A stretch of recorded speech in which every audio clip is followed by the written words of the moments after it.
Thank you very much. Wow. I'm so excited.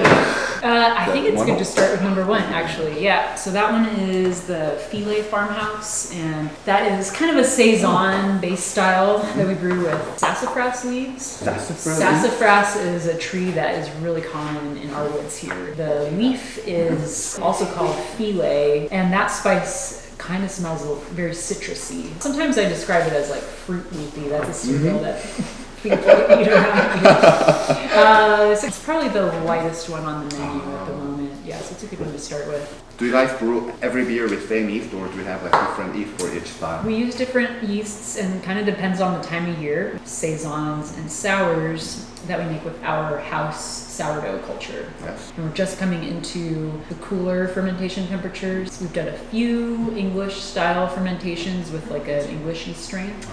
And now we're heading into doing mostly lagers. Yeah. Cheers. Cheers.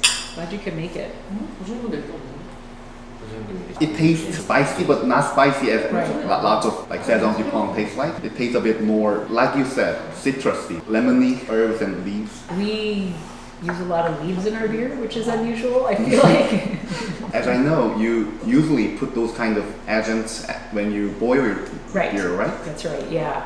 We found, after a lot of experimentation, that a lot of plants didn't act at all like hops, so people kind of expect adjuncts that they add to their beer to act the way hops do, so that you lose aroma and flavor if you put it in the boil, and gain aroma and flavor if you put it, say, post-fermentation or something like that.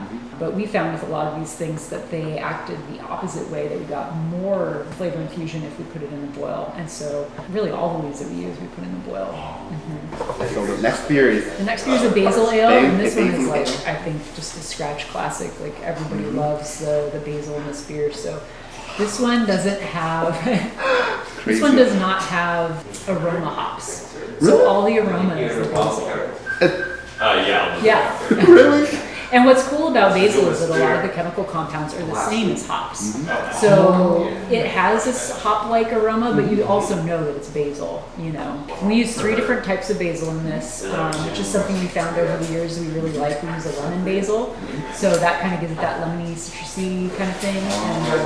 And we use sweet basil, which just has that classic, you know, basil pesto aroma or something. And then we use Tulsi basil, which is actually not technically the same family of basil, but we call it basil here, even though it's a different kind of but it has this kind of licorice-y kind of thing to it. Yeah. Third beer is barrel-aged wild carrot. Yeah, so this is one that we were just in the cellar, and we just pulled this out of the cellar a couple weeks ago. The base beer here was brewed with wild carrots. They went into the boil as well for 60 minutes. Yeah. When this beer's fresh, it has this really spicy carrot type of flavor to it. But now that it's been in the barrel for a while, it's kind of mellowed, I would say, quite a bit. It's got a little oak, kind of oak character, and it's pretty dry. If you use carrot in your beer, like what did you expect to carrot to show? Well, so you know how carrot, like a fresh carrot, is kind of a little spicy, not like pepper, like hot pepper spicy, but just kind of like has this like bite. Oh yeah. How long did you barrel age it? That was about a year and a half. Yeah. It's sour, but it's not like the whole sour like those wild ales. Right. This beer was fairly hopped, like I want to say maybe 20 IBUs. The hops might restrain the the wild yeast bacteria. Exactly. Okay, so the fourth beer is Beet Goza. Beet Goza, yeah. So this is a pretty standard base Goza style, I would say. A little bit of sea salt, and no coriander, just the beets. Okay. So beets went to the end of the boil on this one. Sometimes we put them in the fermenter, but this one in the boil. Here's the first one. Thank you for that. Can I put it here to like show the camera? Look at that. Yeah, you're good. This is the Simon Slaughter. That's what I'm Same one too. Yeah. The same husk? Yeah. Smoky. Yeah. So our maltster, Sugar Creek Malt, so he built a Norwegian-style wood-fired malt house. Wood-fired malt house. And that's all the smoke you're picking up is from this malt house. He only malts in this style of stuff in the winter because he keeps the fires going 24/7 to malt the grain. So the grain is malted over fire. So it's kind of like hot smoked. This beer has like about 10 to 15% smoked malt in it, and it has a really different character than I think like a cherry smoked malt that most people get. So it's just a smoked lager? Basically, kind of? basically a kind of a smoked Marzen, I would say. And it's good. The smokiness, it's exquisite. It is. It's really complex, I think. It's really neat. The sixth beer is... This is another, I'd say, a I scratch love this classic. beer. Yeah. I think one of the beers that most defines what we're doing here. Yeah. The hickory bark is so neat, and it has that toasted marshmallow. That's how I describe it. That's how we describe it often. Yeah. So can I call it a gruit? Yeah, gruit. Yeah, so yeah, you can. A lot of people, when they say the word gruit, they have some specific bittering herbs in mind.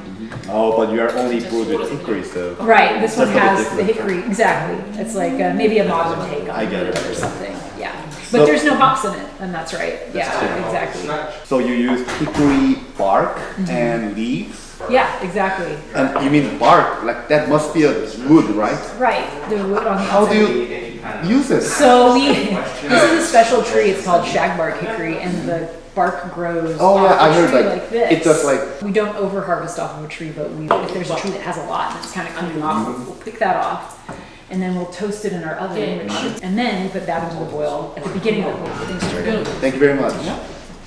맛있겠다. 맛있겠다 보다. What's this pizza? This is arugula pesto with goat cheese on top. It smells crazy. 불러줘봐. Okay, so the last beer is Lavender Lavender Salad. Salad. I smell lots of spices right Yes, yeah, and the lavender also goes in the boil for 60 minutes.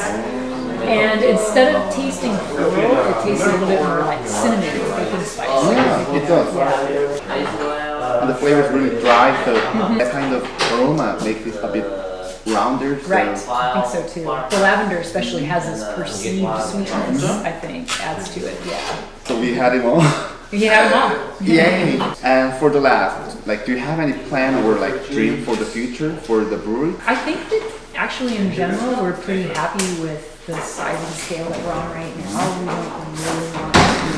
We don't want our brew house to be any bigger than it is. I think it's like just the right size for us. There's some beers that we can't even make at 7 or 8 barrels because we don't have enough ingredients sometimes. So maybe one thing we've talked about is doing some more stuff around in the woods for people to be able to actually enjoy, like walking through the woods or something. must be in the amazing. woods, pick it up and smell it and taste it and really understand where the flavors came from. Yeah, and I think that's a really special thing about coming to this place because we're so place-based. Is that you really get to experience, you know, the whole.